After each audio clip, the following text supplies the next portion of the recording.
Assalamualaikum warahmatullahi wabarakatuh. Selamat datang di kuliah daring Ulumul Quran. Kali ini kita akan belajar tentang munasabah Al-Quran, bukan muhasabah ya. Kalau muhasabah nanti evaluasi diri atau introspeksi diri ya. Kali ini kita akan membahas munasabah Al-Quran. Apa sih munasabah Al-Quran itu?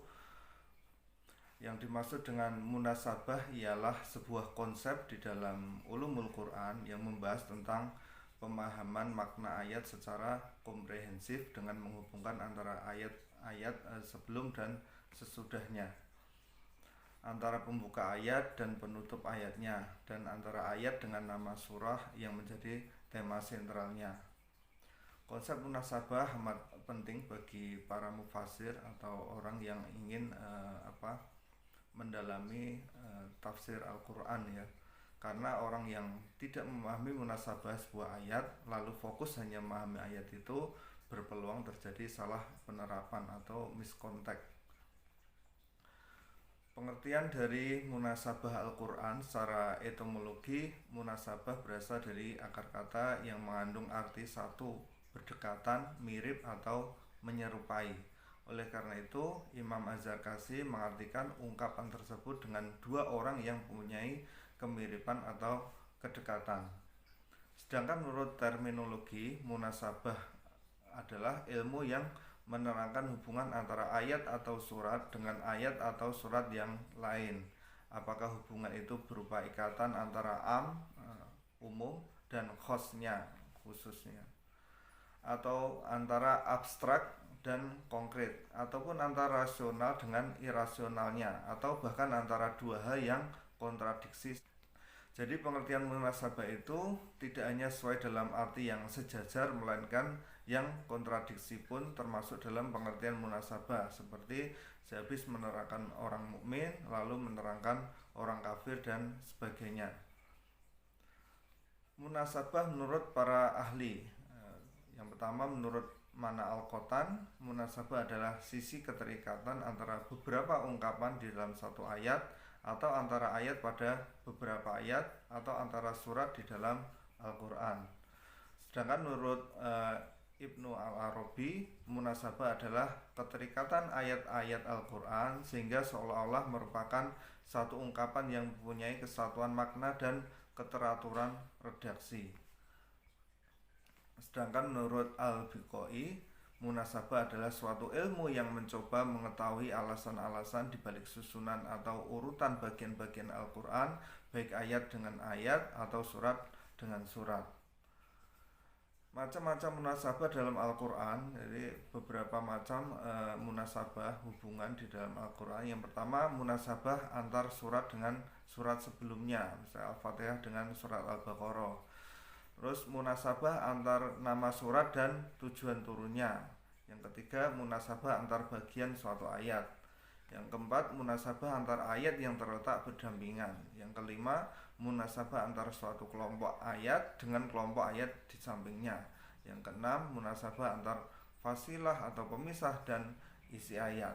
Yang ketujuh, munasabah antar awal surat dengan akhir surat yang sama. Dan yang kedelapan, munasabah antar penutup suatu surat dengan awal surat berikutnya. Fungsi utama dari ilmu munasabah ini adalah yang pertama, untuk menemukan arti yang tersirat dalam susunan dan urutan kalimat-kalimat, ayat-ayat, dan surat-surat dalam Al-Quran. Yang kedua, untuk menjadikan bagian-bagian dalam Al-Quran saling berhubungan sehingga tampak menjadi satu rangkaian yang utuh dan integral. Yang ketiga, untuk memahami ayat yang biasanya baru dapat dipahami apabila melihat ayat berikutnya. Yang keempat, untuk menjawab kritikan orang luar atau kaum orientalis ya, orang-orang barat yang mengkritisi Islam terhadap sistematika Al-Quran. Para ulama menjelaskan bahwa pengetahuan tentang munasabah bersifat ijtihadi, yang artinya pengetahuan tentangnya ditetapkan berdasarkan ijtihad karena tidak ditemukan riwayat baik dari Nabi maupun dari sahabatnya. Jadi ini ijtihadnya ulama-ulama ya, bukan menurut riwayat. Oleh karena itu, tidak ada keharusan mencari munasabah pada setiap ayat. Alasannya karena Al-Quran diturunkan secara berangsur-angsur atau mutawatir mengikuti berbagai kejadian dan peristiwa yang ada. Walaupun begitu, tetap penting ya mempelajari munasabah Al-Quran. Nanti kalian akan mengerti ya pentingnya nanti di akhir ini video ini. Untuk meneliti keserasian susunan ayat dalam surah atau munasabah dalam Al-Quran diperlukan ketelitian dan pemikiran yang mendalam. Jadi harus teliti ya, tidak sembarangan semuanya dikorelasikan, karena tidak semua ayat juga ada hubungan atau munasabahnya. Jadi ada ayat-ayat yang memang berdiri sendiri. Metode menemukan munasabah Al-Quran menurut Imam As-Suyuti menjelaskan ada beberapa langkah yang perlu diperhatikan untuk menemukan munasabah ini, yaitu yang pertama, kita harus memperhatikan tujuan pembahasan suatu surat yang menjadi objek pencarian. Yang kedua, kita harus memperhatikan uraian ayat-ayat yang sesuai dengan tujuan yang dibahas dalam surat dan menentukan tingkatan uraian-uraian itu apakah ada hubungannya atau tidak.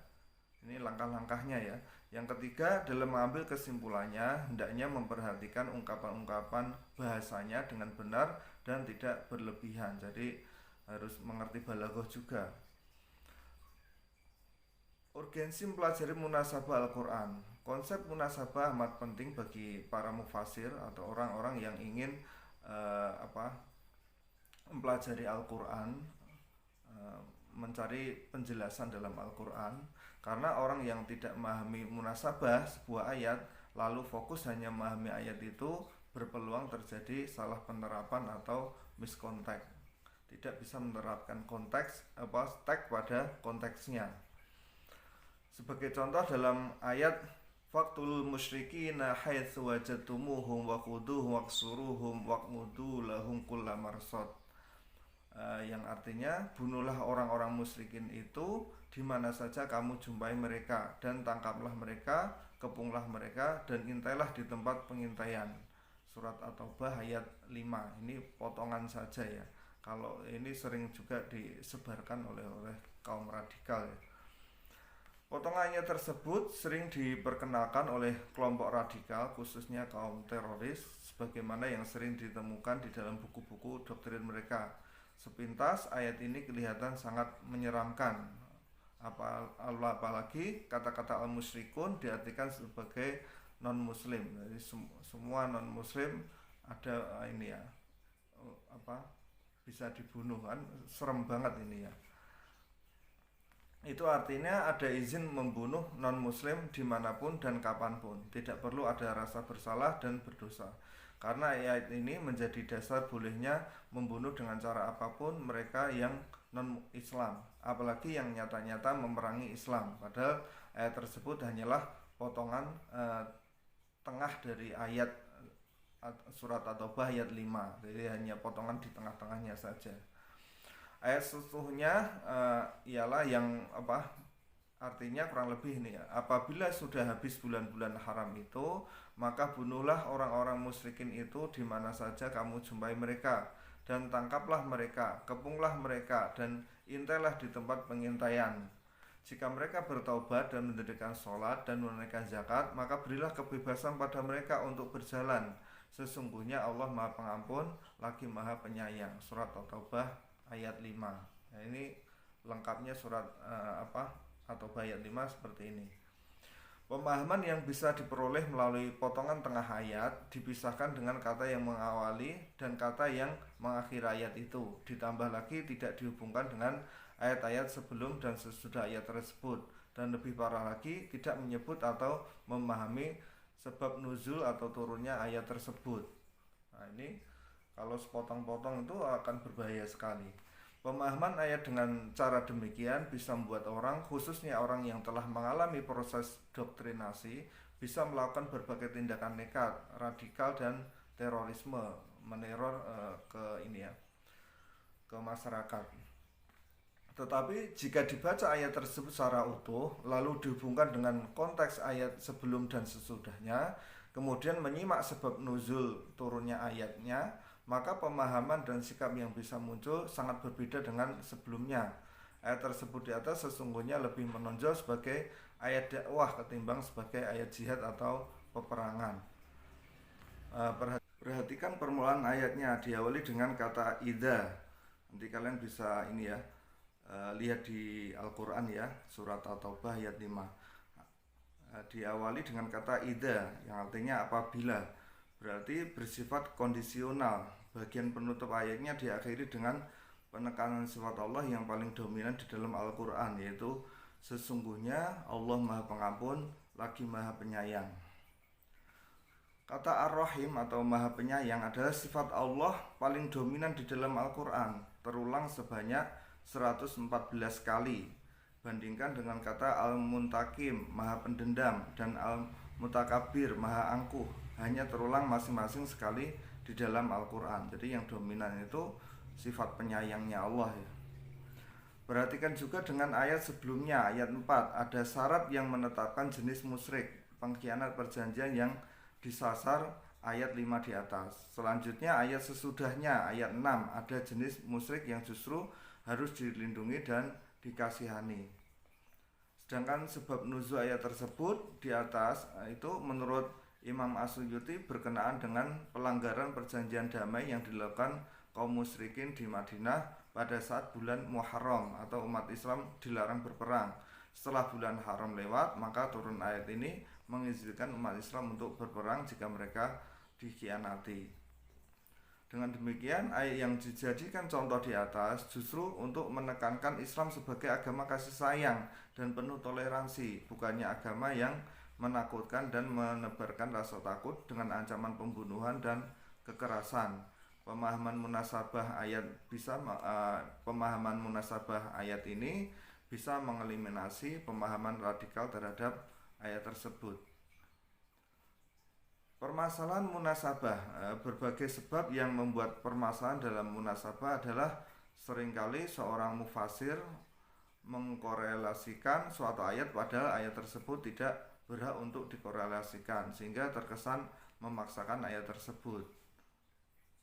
Hal ini tampaknya wajar karena pengetahuan tentang hal ini sangat rumit dan membutuhkan kecermatan dan kejelian para mufasir. Jadi kalau misalnya kita tidak punya kemampuan itu, ya tinggal mengikuti pendapat-pendapat ulama yang terlebih dulu ya, tafsir Ibnu Katsir, terus tafsir Jalalain dan lain-lain yang bisa dipertanggungjawabkan. Tidak usah menafsiri dengan akal kita sendiri. Mungkin itu saja yang dapat saya sampaikan. Terima kasih telah menyimak video saya. Jangan lupa like dan subscribe agar saya lebih bersemangat lagi dalam membuat materi dan video. Kurang lebihnya mohon maaf. Wassalamualaikum warahmatullahi wabarakatuh.